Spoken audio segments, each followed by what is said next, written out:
आमदार अपात्रतेच्या निकालानंतर विधानसभा अध्यक्षांसंदर्भात केलेल्या वक्तव्यावरून आदित्य ठाकरे आणि संजय राऊत यांच्या विरोधात सत्ताधारी आक्रमक झालेत। आदित्य ठाकरे संजय राऊतांविरोधात हक्कभंग आणणार असल्याचा इशारा भाजपचे नेते राम कदमांनी दिलाय।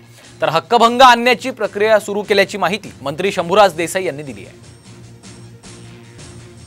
जे आमदार 4-4 लाख लोकांतून निवडून येतात त्याला तुम्ही चोर मंडळ म्हणाल। कालच्या प्रतिक्रियांमध्ये निर्लज्ज हा शब्द वापरलात, फालतू शब्द वापरलात। कोणाला, कशाबद्दल?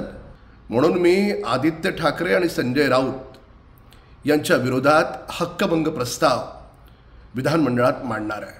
काल जेव्हा माझ्यासुद्धा हे पाहण्यात आलं की अतिशय असंसदीय शब्दांचा वापर राऊतांकडनं झाला, आदित्य ठाकरेंकडनं झाला, तुम्ही ही टीका करता ही गैरलागू आहे आणि म्हणून मी कालच मत व्यक्त केलेले की त्यांच्यावर निश्चितपणानं हक्कभंग विधानसभेत आणावा लागेल।